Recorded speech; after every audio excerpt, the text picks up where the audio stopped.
obviously, I mean, it's been bandied around the internet quite a bit, but if you shuffle the Olympics 2012 logo around, you can spell the word Zion. Indeed. And, you know, there's a lot of stigma against the word, and, you know, for no reason whatsoever. But obviously, Zion stands for the term New Jerusalem. Yeah. And this got me, having seen the Ian Crane speech and everything, this got me doing my, essentially, you know, I had an urge to start my own research into this. I wanted to find out if what was saying could be proven, kind of thing. Yeah. And, first thing that brought to my mind was the poem by William Blake. And William Blake wrote a poem in the 18th century called Jerusalem. And there's a paragraph, the final like few words in that poem says, "I will not cease from mental flight, nor shall my sword sleep in my hand, till we have built Jerusalem in England's green and pleasant land." So basically, William Blake was a known 18th century esotericist with connections to the Freemasons. And, you know, he was famous for such pieces of artwork as Horizon the Creator, which is a big picture of, like, kind of, you know, the Creator with a compass opened up like a pyramid. Just like, you know, Freemasonic symbology and stuff. Didn't he reference the Newton in regards to that painting? Have you heard about that? Yeah, there is the Newton painting as well, and Newton is kind of on the, like, lurched over on the floor with his compass. Yeah, definitely. Yeah, That's a different painting of William Blake. It is, okay, But, yeah. but essentially in that poem, we'd got an acknowledgement from a guy connected with esoteric research that they were intent on building Jerusalem in England's green and pleasant land. And so, you know, we're thinking, like, when we talk about the Olympics 2012, we're talking about something that's been planned for hundreds of years, and there's a lot of proof that I've dug up that can show that. But basically, moving into the Olympic scene further, after this talk, and when I got back from this talk in July last year, the first thing that happened was there was a video released by the Olympic Committee, and this was a stadium design video. Welcome to the next stage in our journey to the Olympic and the Paralympic Games in London in 2012. And I will never tire of saying that. The Olympic spirit is about finding the best in ourselves. London 2012 will be that and more.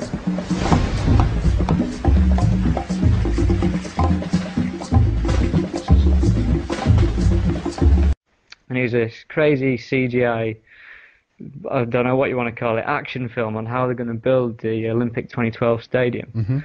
And given what Ian had spoke about with aliens and Independence Day style spaceships and stuff, this has got it all in it. Basically, within 40 seconds of this video, there's 4 chimneys that stand like an 1111, but then it moves into the most significant symbology you could ever see with, like, you know, an Independence Day style mothership for a roof, little UFOs flying all around the London Eye, and then it ends up with robotic streetwalkers in the middle of London stomping around the place, all like towards the Olympic Stadium. I mean, it's pretty weird to watch it, and it's on my blog and it's on YouTube as well. If you just do a search for the stadium design video, you can see for yourself that there's definitely symbology in there, like, you know, whether you like it or not.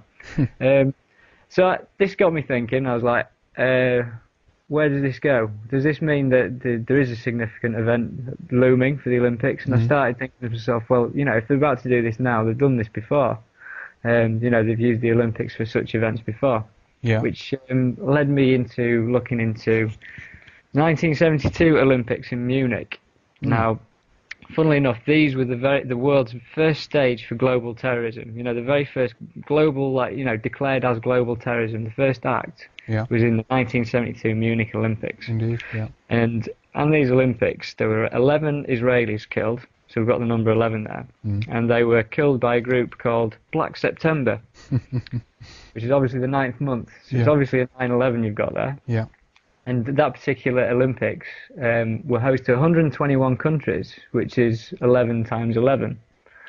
So you've got a significant event there with first, like, global stage for terrorism, as it is. Yeah. And then, you know, moving on, I started thinking, well, you know, the year 1984, there's obviously Olympics in that year. And it's synonymous with the George Orwell book of Big Brother and, you know, a completely, you know, oppressive state, if you like, a New World Order kind of background. Yeah.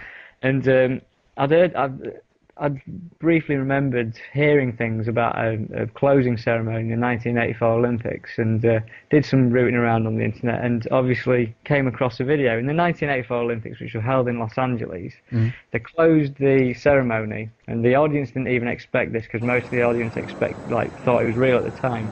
It closed with a UFO flying over the Olympic Stadium, kind of communicating with the audience in a Close Encounters of the Third Kind style. The UFO eventually closes down and lands in the center of the stadium. The glow from behind the arena. The spaceship has actually landed.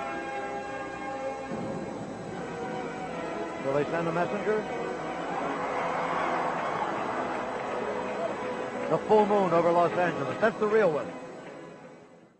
At which point there's a load of smoke, and then this alien gets out and tells the audience that he likes what he sees there. He thinks we have a visitor. The alien himself. That is no one on stilts. That is a man 7 feet 8 inches tall.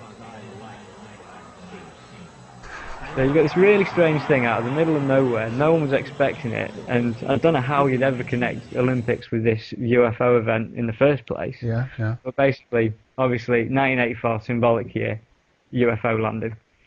So you start thinking stuff going on. Yeah. Not sure what. I can't really put my finger on things. And at this point, I'd decided to move away from the Olympics for a bit, because I felt that I wasn't going to find much more for the time being. And it got me involved in looking at symbols of sorts, and general symbolism and corporate logos. And I started off with obviously the all-seeing eye on the dollar bill. Yeah. And if you notice with the all-seeing eye on the dollar bill, on the particular side that it's on, it's the only note that it appears on in America, and there's 4 ones on it, and they ring out 1111 either side of the dollar bill. Indeed, yeah. You got the same thing again. I was looking at that, and basically started comparing it to other, American institutions, looking it through, the FBI logo, the CIA logo, every single one of them. You can essentially kind of draw out the pyramid without the capstone, and have an eye in the center. The same geometrics work in a lot of the official institutions of America. Yeah. And I wanted to get to the source of where this was, and everyone, generally a misinterpretation is that America was the foundation of all of this. In 1776, and for a while I thought America was the start of all of this New World Order stuff. I didn't think any further than that. My consciousness wouldn't allow it. Yeah. But eventually, came to me, Britain. Obviously, the British founded America. Yeah. On in a Western kind of empire sense, but looked at the British coat of arms, and if you pick up the British coat of arms, again you'll notice that you've got a pyramid, and where the all-seeing eye is, you've got a crown. It's the same thing. You can draw the same geometrics over it, and you've got smack bang the same symbols coming at you.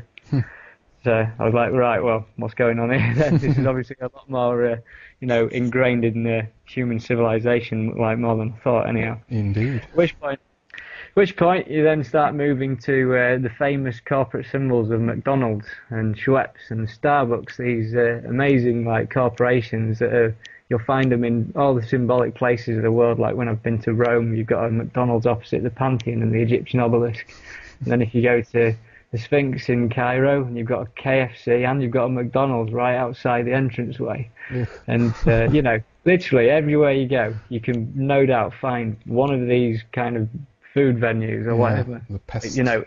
Right next to some of these symbolic structures. Yeah. And so, for instance, explain the McDonald's logo, you got 9 letters in the word McDonald's. And I decided to split that up into pyramid numerology. So you've got 1, 2, 3, 2, 1. Split the word up. Do you know what I mean? Into a step kind of structure. And I think you have this on your blog, isn't that right? So people that are tuning in can take a look at that. You can take a look at it on my blog, but basically, to spell it out, you can form a pyramid-like word out of it, in which the cornerstones and the top part of the pyramid minus the capstone spell the word Mason. Yeah. And essentially what the pyramid is showing is that the 2 arches of Freemasonry, or the golden arches, or whatever you want to call them, emanate from the center of the pyramid and preside all the way onto the outside of the pyramid. So essentially you've got this event that seems to preside over the pyramid. And then same thing goes with the Schweppes logo. I mean, I had a real good 11/11 moment with this because it happened in a glass of Schweppes tonic water when the ice cubes started ringing at me. Right. And I thought it was pretty mental, but it was insinuating something was happening. Nice. And I looked on the bottle, and the year 1783, obviously on the all-seeing eye, the date 1776.